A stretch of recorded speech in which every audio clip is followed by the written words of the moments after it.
Polda Metro Jaya menaikkan status perkara dugaan pemerasan oleh pimpinan KPK terhadap mantan Menteri Pertanian Syahrul Yassin Limpo ke tahap penyidikan. Keputusan menaikkan status perkara ini diambil setelah polisi melakukan gelar perkara pada 6 Oktober lalu.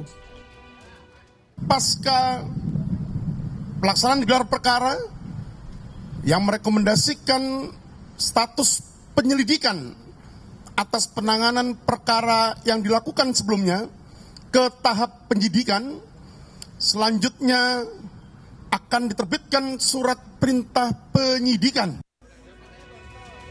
Kapolri Jenderal Listio Sigit Prabowo menyatakan telah meminta tim Mabes Polri untuk turun tangan agar penanganannya lebih cermat.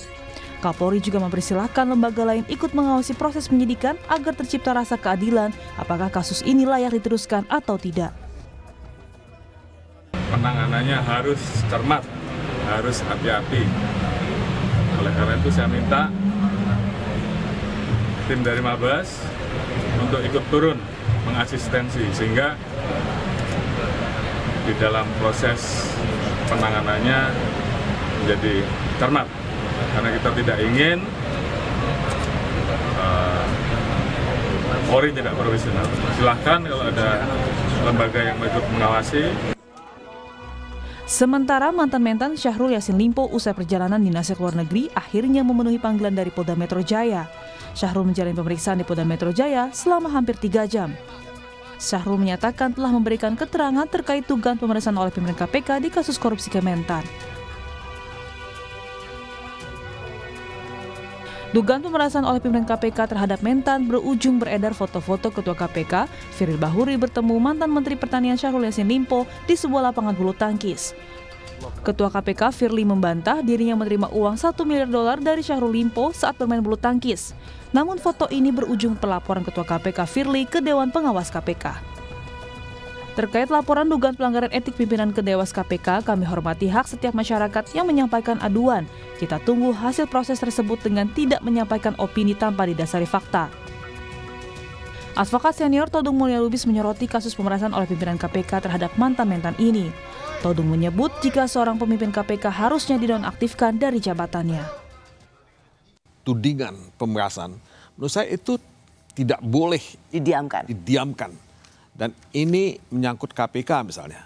Siapapun itu pimpinan KPK yang disebutkan di situ, menurut saya Presiden harus mengambil tindakan yang tegas. Yaitu paling tidak menonaktifkan. Paling tidak menonaktifkan yang bersangkutan. Supaya kasus ini dapat diinvestigasi secara tuntas sampai selesai. Dan kalau misalnya yang bersangkutan memang bersalah, ya, ada bukti-bukti, ya mesti diproses secara hukum dan dipertanggungjawabkan secara hukum. Dengan cara itulah paling tidak bisa memulihkan nama baik KPK. Paling tidak bisa memulihkan nama baik KPK walaupun ya belum tentu nama baik KPK bisa dipulihkan dengan kondisi seperti sekarang ini. Selain kasus pemerasan yang diduga dilakukan oleh pimpinan KPK terhadap mantan mentan Syahrul Yassin Limpo, KPK juga tengah mengusut dugaan korupsi di Kementan. Hingga kini KPK pun juga belum menetapkan tersangka dalam kasus itu. Tim Liputan, Kompas TV.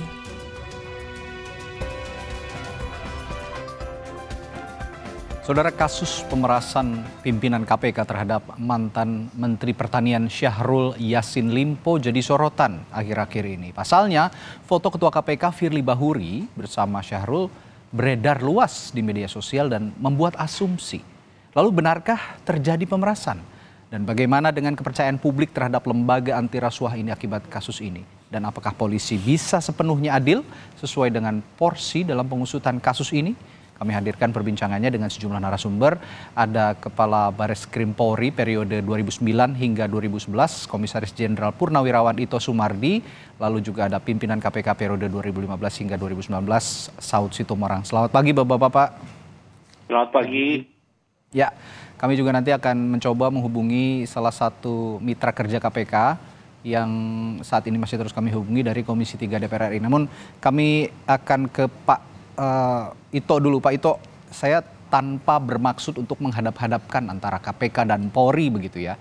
Dan kita bersama berdoa agar terjadinya hadap-hadapan KPK dan Polri ini tidak juga terjadi. Dan seperti yang lalu-lalu, seperti ada kasus cicak versus buaya begitulah yang paling buruk begitu terjadi. Tapi saya ingin bertanya, apakah Pak Ito optimistis polisi ini akan tetap mengusut kasus ini tanpa intervensi dari manapun? Ya, baik, terima kasih.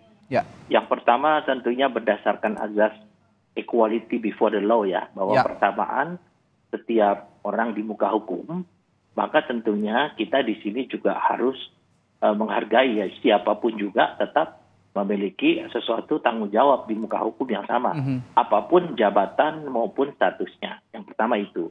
Yang kedua, kita melihat bahwa dinaikannya tahap penyelidikan menjadi penyidikan, ini tentunya merupakan satu indikasi bahwa penyidik telah menemukan dua alat bukti permulaan yang cukup, ya. Di mana di sini tentunya penyidik sudah memiliki keyakinan minimal dua alat bukti permulaan yang cukup ini harus dilanjutkan dengan klarifikasi berupa pemeriksaan terhadap saksi-saksi. Ya, sekarang sudah dimulai. Untuk kemudian nanti apabila memang sudah ada indikasi penetapan tersangka, maka pasti akan ditetapkan tersangka. Di sini menunjukkan bahwa Polri betul-betul kita secara objektif mengedepankan azas equality before the law. Namun demikian tentunya azas praduga tak bersalah, ya, presumption of innocence juga harus kedepankan. Karena dalam proses penyidikan ini bukan proses untuk bisa menetapkan atau membuktikan orang itu bersalah atau tidak. Tapi kita mengumpulkan alat bukti untuk dilanjutkan dengan penuntutan. Jadi kalau saya pribadi sangat optimis ya Polda Metro, apalagi ada perintah Pak Kapolri untuk Mabes Polri membackup Polda Metro Jaya. Kita tentunya perlu menunggu apa yang dilakukan oleh teman-teman Polda Metro Jaya. Selain itu juga tentunya kita menghormati proses yang dilakukan KPK, yaitu dalam rangka menangani kasus dugaan korupsi dari mantan Kementan. Demikian. Baik. Mengapa saya tanyakan demikian Pak Ito? Karena saya yakin frame berpikir kita sudah sama-sama disepakati bahwa baik dari Polri maupun KPK sama-sama ingin mengusut kasus ini dengan tuntas dengan tujuan akhir adalah memberantas korupsi begitu ya. Nah, Pak Ito tadi menekankan bahwa kepolisian tidak akan diintervensi pihak manapun karena menunjukkan komitmennya para penyidik dari Polda Metro Jaya ini sudah menetapkan atau menaikkan status dari penyelidikan ke penyidikan. Tapi yang jadi tanda tanya publik juga, Pak Firly ini kan dari unsur Polri begitu dan sampai saat ini belum mundur dari jabatannya sebagai Ketua KPK. Nah ini bagaimana menurut Anda dari kacamata Anda supaya kasus ini benar-benar objektif dan Pak Firly juga bisa konsentrasi untuk menjalani proses hukum ini, Pak Ito? Ya, yang pertama adalah tentunya tadi ada praduga tak bersalah. Ya. Kalau orang sudah ditetapkan sebagai tersangka, sesuai dengan undang-undang, SOP maupun kode etik di KPK, tentunya yang bersangkutan itu harus sementara dinonaktifkan, ya, untuk mempermudah pemeriksaan. Kemudian yang kedua, mengapa saya optimis? Karena kita tahu kasus Sambo, kasus Teddy Minahasa, dan kasus yang menyangkut petinggi Polri lainnya kan ditangani oleh Polri secara objektif, terbuka, dan transparan. Apalagi Pak Kapolri sudah menjamin bahwa masalah ini harus ditangani secara cermat, ya, tentunya secara cermat dalam tanda kutip bahwa kita harus juga memberikan rasa keadilan, ya, atau due process of law, ya, jadi pengadilan yang adil, ya, atau proses hukum yang adil. Ini saya kira nanti Pak Kapolri juga akan bisa menyediakan bahwa memberi kesempatan lembaga lain, ya, yang ingin ikut masuk untuk mengawasi seperti Komisi 3, Kompolnas. Saya kira mungkin ini adalah satu istiqat yang baik daripada Polri untuk betul-betul menangani secara transparan. Ya, Pak Ito, saya juga ada pertanyaan begini. Mungkin ini juga jadi pertanyaan publik. Dalam kasus-kasus pada umumnya begitu yang ditangani Polri, biasanya kan kalau penyidik sudah menaikkan tahap proses dari penyelidikan menjadi penyidikan, itu kan biasanya sudah ada tersangkanya. Dan dalam kasus ini sebenarnya apa dalam suatu kasus tertentu atau dalam kasus ini konteksnya apakah tersangka itu harus ada sebenarnya, Pak Ito? Ya, ada proses di dalam penyidikan. Pertama mengumpulkan saksi-saksi, ya, atau mengumpulkan bukti, kemudian memeriksa saksi-saksi, baru menetapkan tersangka. Jadi di sini penetapan tersangka, kalau sudah ditetapkan tersangka, maka proses ini harus berjalan ke tahap penuntutan.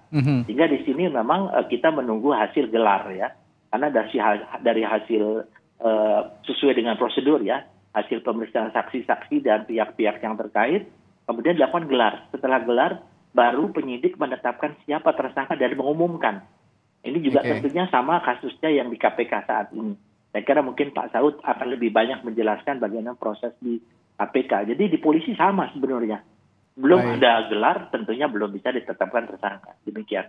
Oke, saya ke Pak Saud. Tadi kata Pak Ito, Pak Saud, bahwa unsur-unsur yang tadi sudah disebutkan harus terpenuhi dulu. Nah, menurut kacamata Pak Saud sendiri sebagai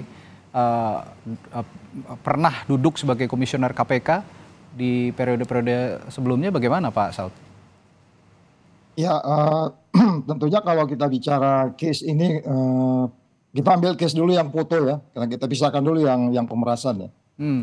Nah, itu kan intinya adalah pada awal tahun 2021 itu ada pengaduan masyarakat. Jadi supaya kita clear dulu nih supaya nggak kemana-mana. Ya, dirunut dulu begitu ya Pak? Ya, sekuensinya supaya jelas. Ya, jadi tidak disebut. Ini sekali lagi mohon maaf sumber saya sumber terbuka C3 dari sisi intelijen C3 ya. Ya.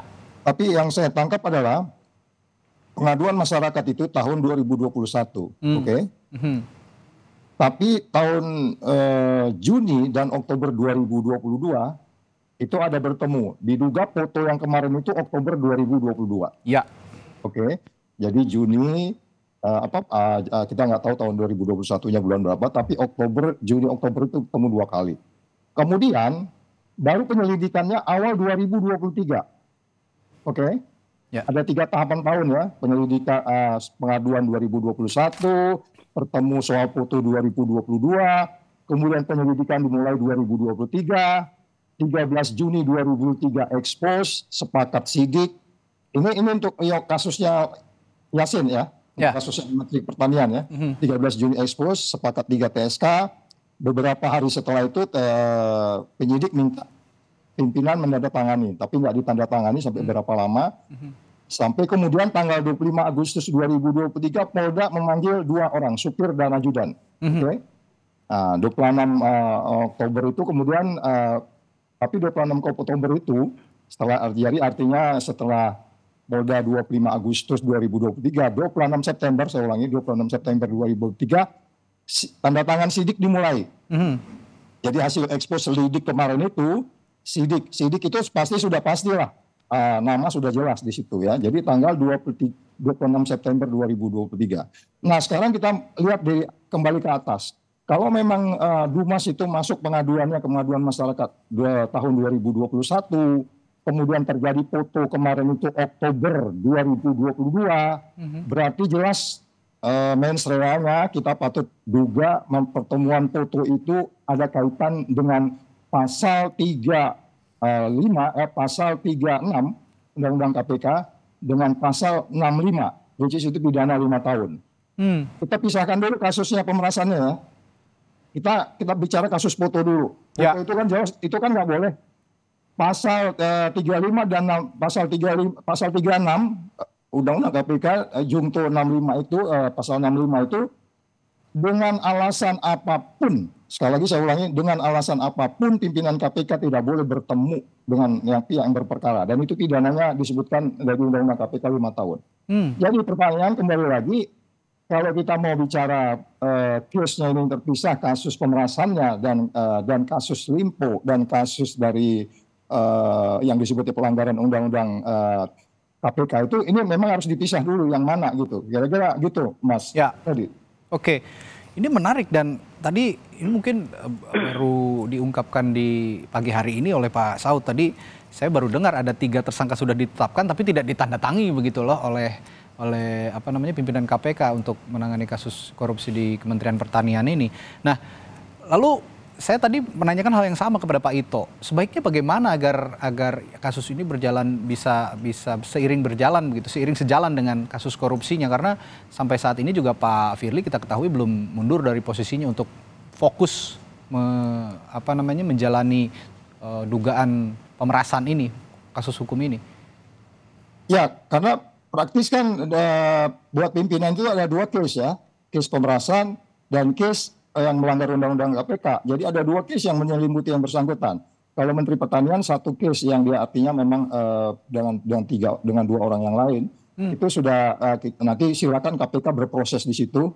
Itu yang saya bilang kemarin di media, ini bukan soal bergen, ada orang di kementerian, terus ada orang di KPK, kemudian bergen. Jadi saya sependapat dengan Pak Ito tadi, itu harus harus dipisah. Jadi secara umum ada 3 case besar yang harusnya itu bisa dilaksanakan simultan.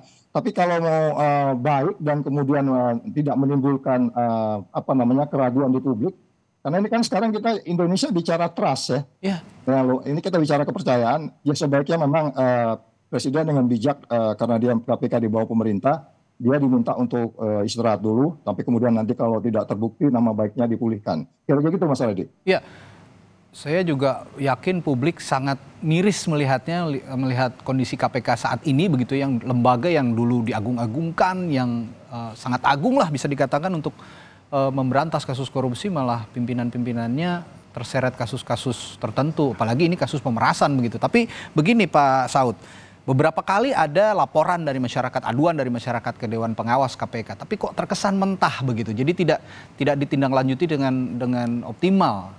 Respons Anda soal anggapan ini Pak Saud?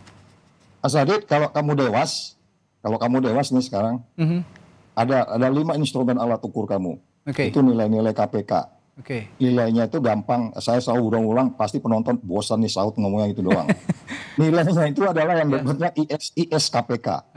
I-nya integrity, S-nya sinergi, terus K-nya kepemimpinan, terus profesional dan keadilan. Sekarang saya tanya Mas Radit, nilai mana yang dilanggar oleh pimpinan KPK ini sekarang? Saya ulangi, integrity, sinergi, kepemimpinan, profesional. Ingat kata profesional itu Anda harus sesuai KUHAP dan sesuai dengan undang-undang KPK dan seterusnya. Baru keadilan dan seterusnya. Sekarang kalau Mas Adi tanya ke saya, nah ini pertanyaan saya kembali lagi, kurang apanya lagi Dewas kok nggak kerja gitu loh. Iya nggak? Udah jelas itu nilai mereka kok. Itu ada penjabarannya loh. Integritas itu apa dijabarkan, sinergi itu dijabarkan kan gitu. Jadi maksud saya berulang-ulang mengharapkan, kita agak skeptik lah kalau kita berharap Dewas ini bekerja, karena sudah banyak case ya. Sudah banyak case yang sudah jelas pidananya juga itu selalu begitu aja gitu Mas Radit. Baik, ya memang skeptik, tapi mau nggak mau kan sebenarnya Dewas ini harus ya, lembaga Dewas itu dibentuk untuk mengawasi dan menindak kalau ada pimpinan yang bermasalah. Tapi ya kita lihat perjalanannya nanti. Lebih baik memang publik juga mengharapkan ada pemilahan perjalanan kasus baik dari pemerasan maupun kasus korupsinya biar sama-sama paralel berjalan begitu. Saya kembali ke Pak Ito. Ini kan KPK saat ini atau status penyidikan yang dinaikkan oleh penyidik dari penyelidik jadi penyelidikan dari penyidikan begitu. Artinya saat ini polisi sudah memburu tersangka begitu. Sedangkan Anda tadi mengatakan Pak Ito unsur-unsur tadi belum sepenuhnya terpenuhi begitu. Nah, kira-kira seberapa cepat sebenarnya polisi bisa menetapkan tersangka dalam kasus dugaan pemerasan ini Pak Ito? Ya, memang saya juga berdiskusi dengan teman-teman penyidik di Polda Metro Jaya. Jadi memang Mas, bahwa untuk satu proses penyelidikan itu juga relatif ya.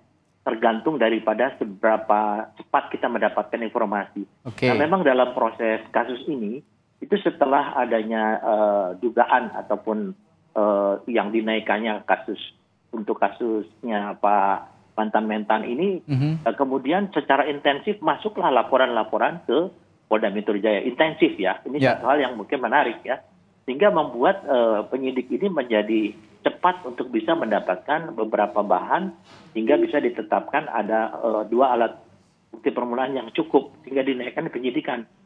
Nah, ini memang sesuatu yang menurut saya selama ini barangkali ada hal-hal yang masih disembunyikan atau belum disampaikan. Jadi di sini ada satu kesan ya, orang bilang istilahnya berbalas pantun gitu ya.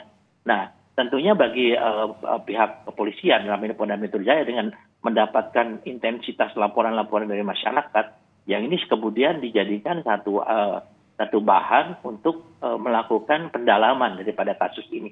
Kalau penetapan tersangka, sebagaimana disampaikan oleh Pak Saud tadi, kan ada prosedurnya ya. Nah, kalau sudah nanti ditetapkan sebagai tersangka, tentunya mau tidak mau sesuai dengan kode etik yang bersangkutan harus dinonaktifkan ya.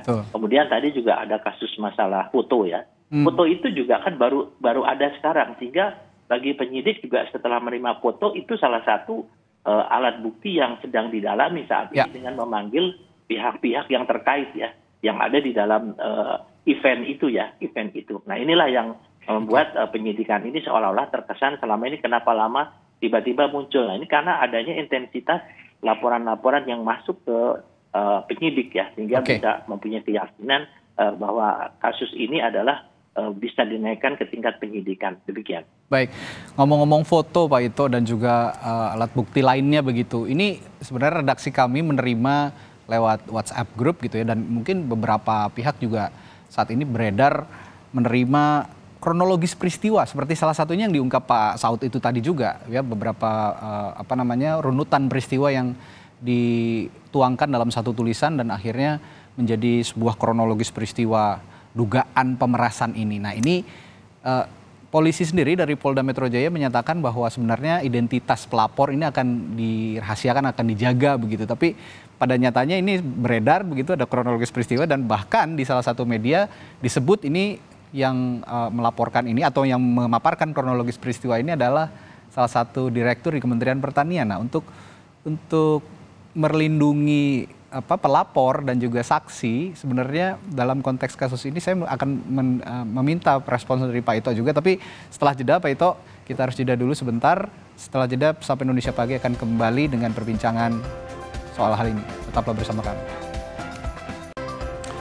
Masih bersama kami Kabar Reskrim Polri periode 2009 hingga 2011, Komjen Purnawirawan Ito Sumardi, dan pimpinan KPK periode 2015 hingga 2019 Saud Sitomorang. Tadi saya sebelum jeda bertanya ke Pak Ito. Pak Ito, ini ada beredar di WhatsApp group begitu kronologis peristiwa terkait dugaan penyuapan terhadap Ketua KPK Firly Bahuri, yang dugaan penyuapan dan juga pemerasan begitu ya. Nah, ini kan pelapornya sendiri kalau dikatakan oleh penyidik Polda Metro Jaya akan dirahasiakan begitu ya, akan kerahasiaannya dijamin begitu. Tapi beredar juga nih ke media, bahkan salah satu media menyebut bahwa yang membuat kronologis peristiwa ini adalah salah satu direktur di Kementerian Pertanian. Nah, Anda punya pengalaman soal ini Pak Ito?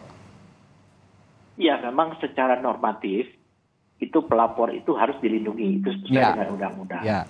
Tetapi pengalaman saya, ada juga pelapor yang menyampaikan di media. Banyaklah kita lihatkan beberapa kasus ya, yang sehingga membuat dia terbuka bahwa dia yang melaporkan.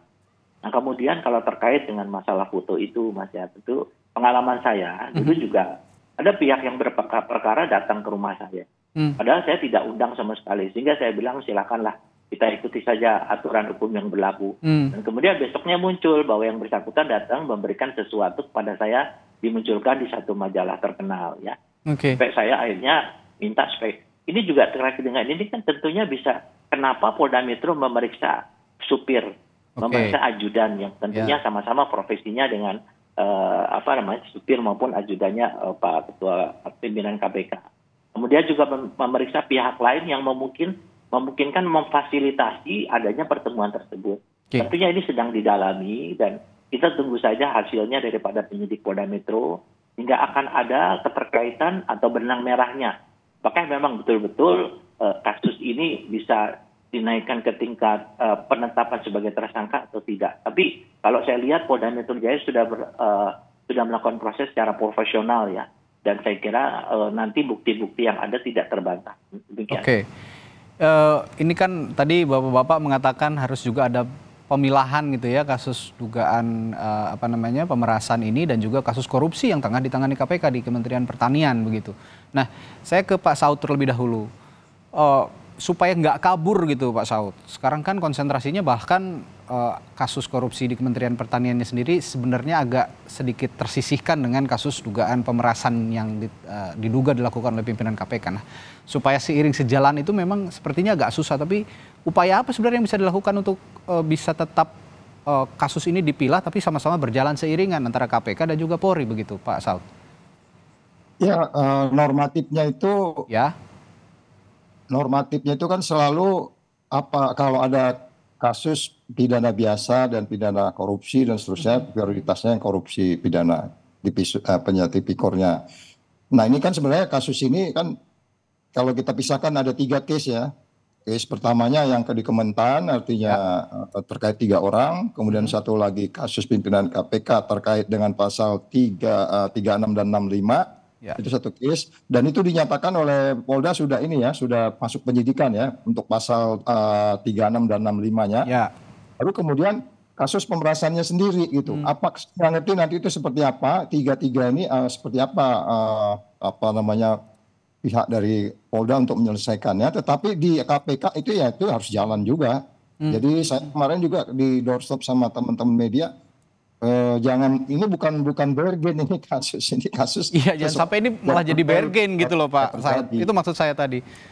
Jangan sampai ini jadi bargain juga begitu untuk tawar-menawar agar. Nggak boleh lah, itu udah nggak boleh lah. Itu paradigma lama banget itu. Ya, itu sering terjadi dulu sehingga kemudian semuanya jadi hukum jadi abu-abu. Jadi kabur, betul, sepakat. Ya, due process of law-nya jadi nggak jalan. Ya seperti Pak Ito bilang tadi itu due process of law ini kan penting. Azas praduga tidak bersalah dan seterusnya. Tapi kalau saya untuk pasal 36 dan 65, saya yakin banget. Dan kalau umpamanya itu nanti juga, karena itu udah jelas, Mas Radit, itu langsung tidak langsung, kita tuh nggak boleh ketemu. Kan itu maksudnya menjaga marwahnya KPK dan marwah pribadinya gitu. Even ada orang di doorstop datang ke rumah seperti pengalaman Pak Ito itu, nah itu sebenarnya bisa dipertanyakan juga gitu. Artinya gini, seperti apa kronologisnya? Memang menjebak atau apa gitu? Ini kan kalau lihat dari kronologisnya, ini malah mengundang begitu Pak. Masyarakatnya itu 2021, 2022 Oktober itu foto. Nah, ini kan kita jadi tanda tanya tuh. Baru penyelidikannya dimulai 2023. Ya, itu dimulai awal penyelidikannya. Kemudian 6 bulan kemudian masuk ke penyidikan. 2023 juga. Ya kan? Yang ditanda tangan lama-lama itu kemudian baru sekitar September ditanda tangan, baru kemudian Oktober dimulai di penggeledahan beberapa hari kemudian. Jadi sebenarnya kalau saya bilang sih baik itu kaitan pemerasan, kaitan dengan pasal 36 dan 65-nya gitu ya, saya pikirnya sama-sama prudent gitu. Jadi yang saya bilang kemarin di Kompas Pagi, I have any doubt about it. Dan Pak Ito juga istilah tadi, apa istilah Pak Ito bilang tadi, akan ada apa? Ada keyakinan lah gitu kira-kira. Ini bisa salah loh ya. Saya bisa salah karena kan saya tetap pakainya sumber saya Sense 3. Sumber terbuka gitu loh. Baik, Pak Saud, tadi kalau saya minta pengalaman dari Pak Ito juga nih soal pelapor atau siapapun yang menemui pejabat yang juga sedang menyelidiki sesuatu kasus gitu. Nah kalau saya dari Pak Saud, pernah punya pengalaman Pak Saud, ada pihak yang berperkara ternyata minta ketemu atau bahkan ujuk-ujuk datang gitu. Nah Anda bagaimana menghadapi situasi seperti ini kalau memang pernah mengalami situasi seperti ini Pak Saud? Sebenarnya ada strong signal yang kita kirim pada setiap orang ya, termasuk kepada setiap ajudan. Iya kan, saya pernah sekali waktu turun dari lift, pas saya turun di gedung KPK yang lama, pada saya turun itu ada tahanan mau naik ke atas, karena tahanannya di gedung lama itu di lantai 5 ya. Itu saya hampir pidana saya itu, hampir nabok gitu. Karena nggak diatur, kok bisa gitu loh di lift. Itu kalau dipotret orang tuh beresiko banget itu. Itu kira-kira jadi lift dia mau naik ke atas, saya turun ke bawah, ketemu di ground itu. Itu beresiko. Sejak itu saya melihat, wah ini baik yang incoincident aja itu beresiko besar. Karena disebutkan di undang-undang di 36 dan 65 itu dengan alasan apapun nggak bisa. Jadi kalau saya bilang, wah saya koinsiden di lift, tapi kok ngomong gitu, sama kan saya langsung jalan begitu. Jadi ini yang saya bilang tadi, kita bisa ngirim strong signal kalau memang kita mau. Ya sebenarnya pasal 36 dan 65 ini bisa dijaga dengan baik kalau kita mengirim. Sehingga nggak ada orang-orang yang mencoba-coba untuk kemudian mengarrange pertemuan. Kan disebutkan ada yang mengarrange pertemuan Oktober di apa itu di lapangan badminton. Ya Pak Saud, saya juga punya punya fakta yang menarik ini.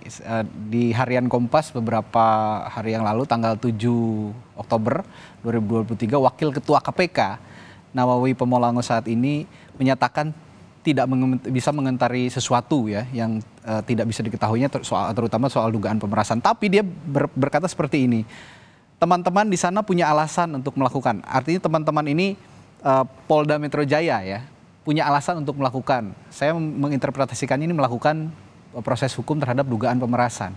Anda melihat pernyataan ini sebenarnya bagaimana? Artinya di dalam internal pimpinan KPK sendiri sebenarnya sudah ada yang tahu sebenarnya, atau seperti apa Anda melihatnya? Ya, memang ada yang menarik ya, makanya saya minta Dewas harus mulai kerja. Ya. Ketika kemudian penyelidikan disepakati untuk dilakukan naik ke penyidikan, yang kemudian katanya surat itu tidak ditandatangani sampai kemudian pimpinan pergi ke Korea Selatan. Lagi-lagi C3 loh ya, kita masih bisa debat ya. Ya. Korea Selatan, kemudian di salah kunjungan Korea Selatan itu salah satu ketua menandatangani, yaitu sekitar 26 September 2023 something ya. Jadi maksud saya kolektif kolegialnya ini gimana gitu. Ya. Ketika kemudian itu kemarin diputuskan oleh, karena begini, di dalam ekspos itu kan di KPK itu kan untungnya KPK itu kan di sana ada jaksa. Jaksa tuh udah ngebayang nih, gua tuntut pakai pasal apa nih orang ini. Kan gitu. Jadi ada jaksa, ada semua ada di situ. Jadi sebenarnya itu udah cukup, makanya selalu KPK kan completion rate-nya cukup tinggi gitu. Dari sekian ribu kasus itu disaring bener yang bener-bener. Jadi kolektif kolegialnya para itu pertanyaan. Kan kok aneh. Dulu kalau kita mau pergi gitu, nanti sore saya mau main badminton nih di mana, itu memberitahu yang lain. Setelah koinsiden saya ketemu siapa tadi, itu karena itu mengurangi resiko.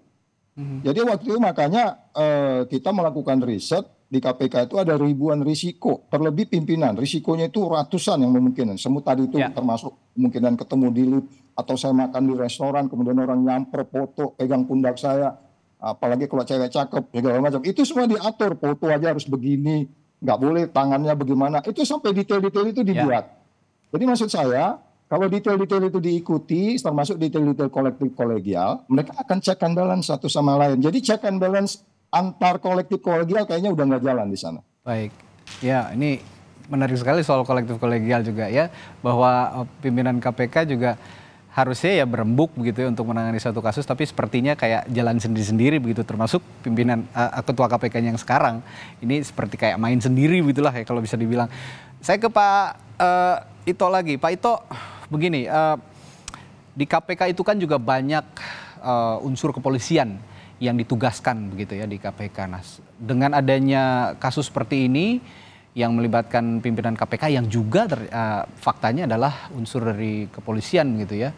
Ini bagaimana teman-teman Polri yang ada di KPK harusnya bersikap menurut Anda? Kita mungkin mengikuti ya, bahwa beberapa waktu lalu ada semacam friksi, bahkan sudah meningkat ke konflik ya di dalam tubuh KPK. Di sana juga kan melibatkan antara sesama anggota kepolisian ya. Tentunya kalau tadi saya sampaikan bahwa saat ini kita harus bersikap profesional dan proporsional. Jadi apa yang menjadi ranahnya KPK kita hormati, tentunya yang menjadi ranahnya dari kepolisian harus kita tunjukkan profesionalisme kita.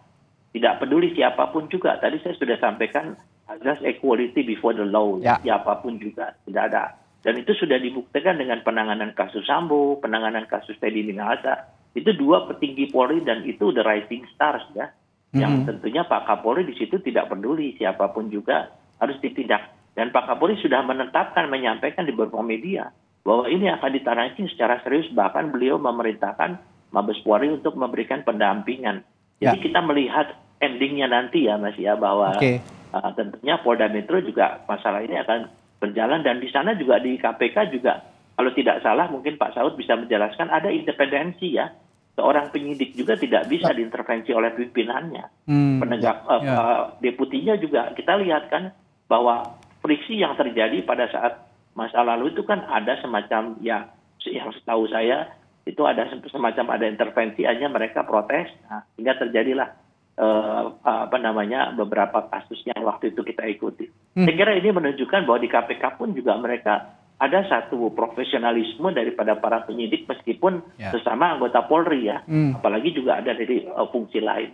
Saya kira itu, Mas. Ya, artinya begini Pak Ito, kan di kasus pemerasannya sendiri, dugaan pemerasannya sendiri saat ini berjalan di Polda Metro Jaya begitu, dan kasus korupsi di Kementerian Pertaniannya berjalan di KPK. Nah, para penyidik yang ada di Polda Metro Jaya, saya berbicara penyidik Polri begitu ya, yang juga ada di KPK, apakah mereka juga perlu berkomunikasi untuk bisa memilah dan juga sama-sama sinergi menjalankan dua kasus yang sama-sama berjalan yang berbeda ini, Pak Ito? Ya, setahu saya mereka tidak ya, karena tidak kan berbeda. Oke. Tentunya di KPK juga, KPK meskipun sama-sama teman-teman, ada beberapa teman angkatannya, di polisi juga sama-sama ya. Jadi setahu saya mereka sama sekali tidak bicara masalah istilahnya kesepakatan atau bargaining, sama sekali tidak. Itu saya sangat meyakini ya.